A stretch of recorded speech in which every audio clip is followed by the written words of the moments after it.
Hi everybody, welcome back. So I'm gonna remake light component section. I know that when I made it, it wasn't of great quality, the video. So we're gonna remake it real quick. So for the point light, right here you get a warning for the indirect light. It says real-time indirect bounce shadowing is only supported for directional lights. So we're gonna turn that down to 0. Now we can have shadows, hard shadows. As you can see, there's a little hard shadow or soft shadows. So there's the soft shadow. There's a range. So let's turn this to like a greenish color, and you can see that it gets green. The range is just gonna be how far down the light actually goes. And if we go to our scene and increase this range, we can see there's this sphere, and that's what the range is gonna be. So if you wanted to make it cover more of the scene, you would increase the range. Just put this down to 10 again. There's intensity. That's how strong the light will be. So as you can see, it becomes more stronger, more darker. There's mode. So if you wanted to have real time, mixed, or baked, real time is just kind of like what it implies. It's happening at the moment, at that very time. Mixed is it's between real time and baked. Baked would be a way of kind of putting your lights into some sort of texture. So if you bake it, and let's say we bake this right here, it will always have this little square that the light is not hitting. It's just a way of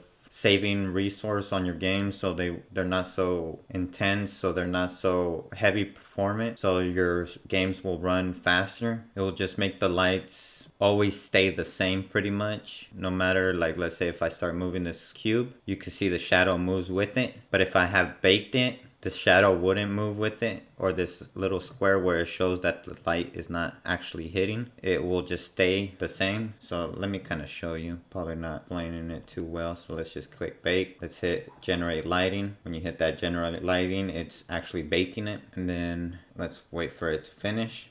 So now it has finished, and now if I move it, you can see the shadow stays actually works. But let's say if I move this point light, as you can see, the light stays where it was baked at. So this is just a way of creating like a texture. And here's the baked light maps, the texture. It's just a way of creating a texture and keeping everything the way you have left it. So it won't happen in real time. So if you wanted this light to move around and stuff like that, it wouldn't, because you have baked. So hopefully that makes a little more sense. Sorry if I didn't really explain it that well. It's just a little more complicated to explain, but it's just a way of, as I said, if I move this point light, nothing will happen because it is baked. But let's say I put it as real time, and then of course I gotta probably generate lighting again. And now when I move it, you can see the actual light moves with it. So that's pretty much just what the difference between baked and real time. And like I said, you could have a mixture of the both. Now there's also real-time shadows, the strength. So if you see the shadows, and by the shadow I mean this little grayed out square right here, the lighter square, not this dark one. So if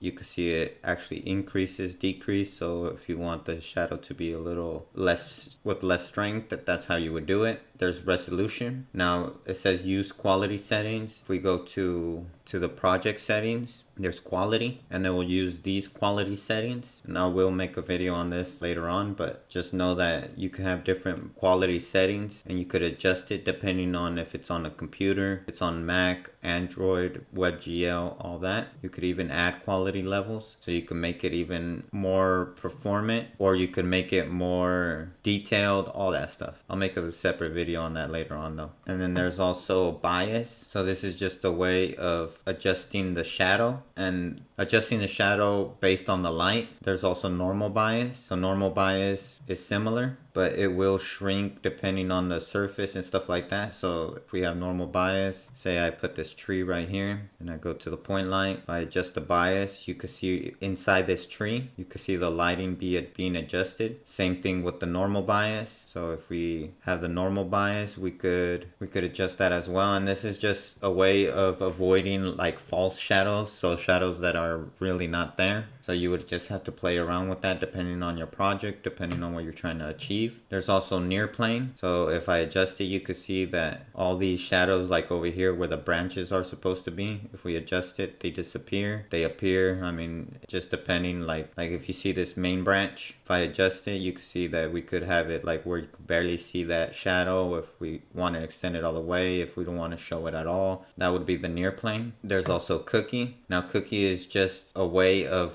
adding like, let's say spotlights and stuff like that. So if I don't really have any images. Let me actually get some images real quick and I'll bring you guys back. I did download cookies and stuff like that from the starter assets 2018.4. It also says check out starter assets first person and third person. It did say that it is now no longer supported. So if there's any problems with it, it's because of that. Now if we go to our point light again, we go to cookie, to effects, light cookie, textures. There's all these different light cookies. So if we add one, I'm going to show you just real quick on the directional light because for some reason it's not working on the point light. But if, let's say I drag in this cookie, you can see it has that little spotlight. And if we, let's say we rotate it, we'll get that little cookie effect. And there's different types of cookies. So it's kind of just like let's say you cut out a piece of paper and you put it on a flashlight, and that flashlight would project that image of the paper. That's the same concept. There's also, if we go back to the point light, there's also halos. So if we draw a halo, we can see it has that little like halo effect, kind of like a little, like if it was a light bulb, you know, projecting the light. So let me turn it off and on. There's also flares. So let's go over here to effects, light flares. And if we go to our point light, we could add the flare. And it just shows kind of like when you see the sun and it shows those little dots. It'll probably be better to show it on the directional light. If we put flare and we locate our sun, let me remove it. So you can see that it just shows like a little sun. If we add the flare, it has that little flare. So it's just a way of projecting, I guess, your lights in different ways. Now we got render mode. So we could have it render to be auto for it to be important. So it will pretty much render all the time, or non-important, which will impact the game, but you could only do it when using forward rendering. And then there's also calling mask. So calling mask, it will affect everything on the layer. So if we, let's say I take it off default, now you can see that it's not affecting that. So if I put it back on default, it affects it. Let's say if I get the cube, I get the layer, and I put the layer is going to be on water, and then I go to the point light and I want it to only affect the water, which would be that cube. So see, it only affects the cube and nothing else. So that's just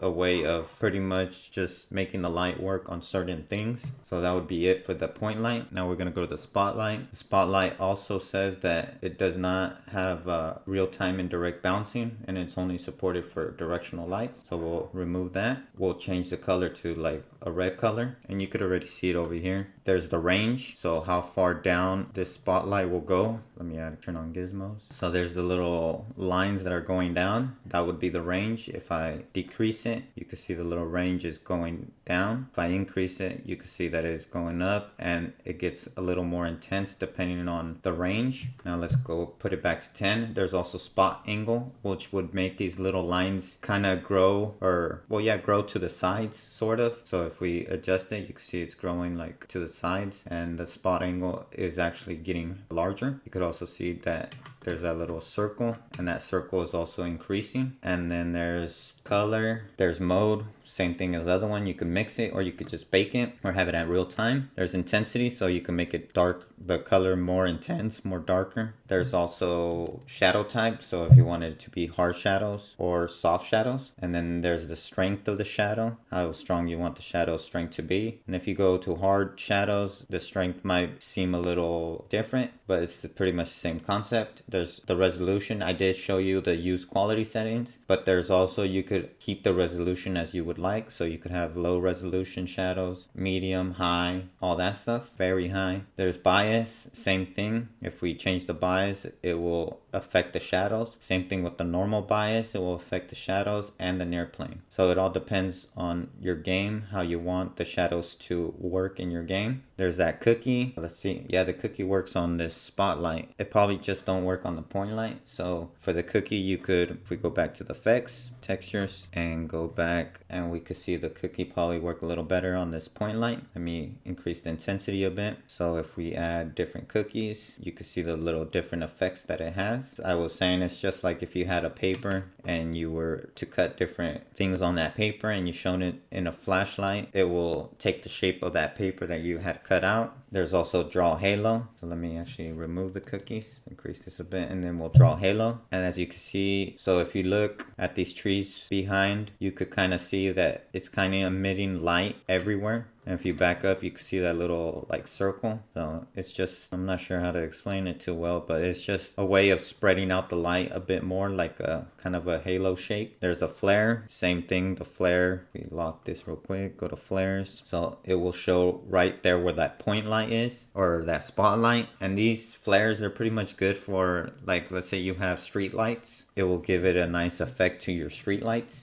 There's also the render mode, same thing, important, unimportant, and as I said, it's only for forward rendering, and that's just the type of way that it will render the game. Depending on what style of game you're using, that's where you would have to change your render mode. And there's also the cooling mask, same thing. If you want it just to affect, let's say, the water, which would be the cube, it would affect the cube. If you wanted to affect everything, all that. Now let's go to area light. Area light, it does only work when baked, as you can see right here, baked only. You could also change the type if you want it to be a spotlight, directional, point light, but that would of course change your light to the other ones that I showed previously, so it wouldn't really be an area light anymore. And I think the other ones had the same thing. Yeah, type, you could change it, but it wouldn't really be the same. This is just if, let's say, I created a game object and I just named it, I don't know, my light, and I add component, and then I go type in light. So from here I could change from spotlight, directional, point light, stuff like that. So it's just a component that you add to a game object, and these game objects, they're already created by default from Unity. That way you don't have to create a game object, add a light component, and all this. It just works right away because the component is right on it. Now you can have it as a rectangle shape or a dish shape, so depending on how you want it. There's the range, and if, let's put it to blue this time. Now you will not be able to really see it until you bake it, so we'll just adjust these settings. Settings are the same thing. The radius would be the area of the light. The range would be how far down it would affect, or not down, but everywhere around. The color, intensity, direct multiplier, you can use that for area lights. You could also cast shadows if you want, or you could have it off. You could draw a halo if you want, and you could add a flare. And all these are pretty much the same as the other lights. Now if I go to lighting and I hit generate lighting and I give it a second, you will see what that area light actually does. So you can see it already, but it's still doing its little magic, so it might change. So don't think just because you see it like that, it's gonna stay like that. Once it's done baking completely, as you can see, it started adding a little more light, but now it is done, and that's how the area light is. And there's one last one. It would be the directional light. So as you can see, it still shows, even though I turned off that game object, it still shows in the scene. The only way you would be able to actually get rid of that light now would be to generate lighting again. And it's almost done, but you can see the light has been removed already. So let's go to directional light. Now for directional light, there's the color. So whatever color you want it to be. As you can see, you could adjust it. You could even make it darker, lighter, whatever you want to do. There's mixed. So this is mixed, the directional light, but you can have it as real time if you'd like. But by default, it is mixed. So it will be baked and it'll also be real time at the same time. There's intensity. So if you want it to be a little more intense, if you want to decrease the intensity. Now there's this indirect multiplier. The indirect multiplier. So this is just a way of the light, of how the lights kind of bounce around. If you have it as 0, the real-time mode will not work at all. Well, it will work, but when let's say I put it at 0, I rotate it, see it still works, the real-time, but the global illumination will be removed. So for global illumination, if you go to lighting, there's the baked global illumination, it will be removed. There's also baked shadow angle. So if we adjust this, it will, the shadow angle when baked will change. So there's also strength, if the strength of the shadows, so we could increase it, decrease it. And there's also the soft shadows or hard shadows, depending on how you want your game. So you can see it's real intense. The shadows, if you put it as soft, it's a little more realistic. You could also drop this down to even make it a little more realistic. It all depends on your game. There's a resolution. So again, all these other ones are pretty much the same as the lights. You can have low resolution, medium, high, very high. You could also change the bias. So as you can see, it kind of adjusts. The normal bias would do the same, but like in the opposite kind of direction. Well, actually, it will like, actually it kind of intensifies it, kind of distorts the shadows. Near plane will make it do it like in the opposite direction if it's close enough. There's the cookie. So if, well, I showed you guys the cookie on this one, but you could also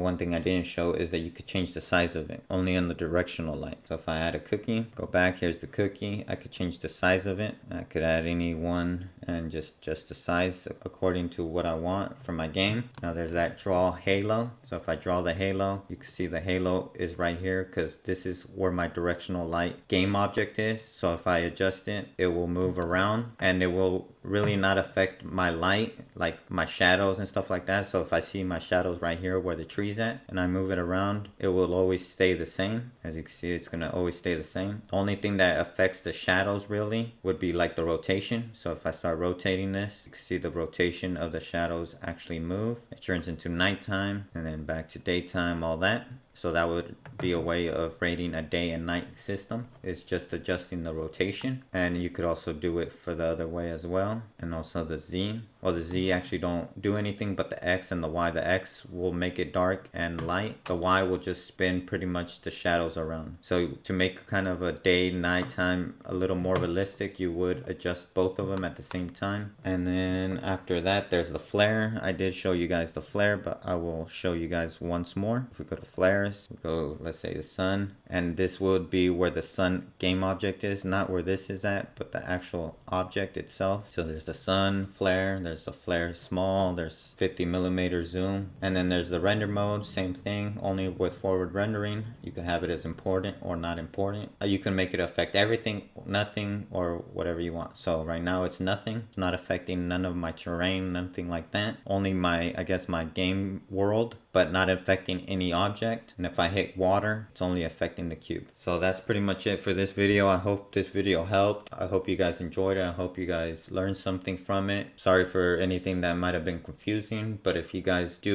are wondering about something and you want me to explain it a little better or in more detail, leave me a comment down below and I'll do my best to re-explain it and to explain it a little better. But if you guys enjoyed this video, if you guys learned something, hit that like button. I'll really appreciate it. It'll help me out. Also hit that subscribe button if you want to continue to see more videos like this. Hit that bell icon if you want to get notified as soon as I post a video. And once again, thank you guys.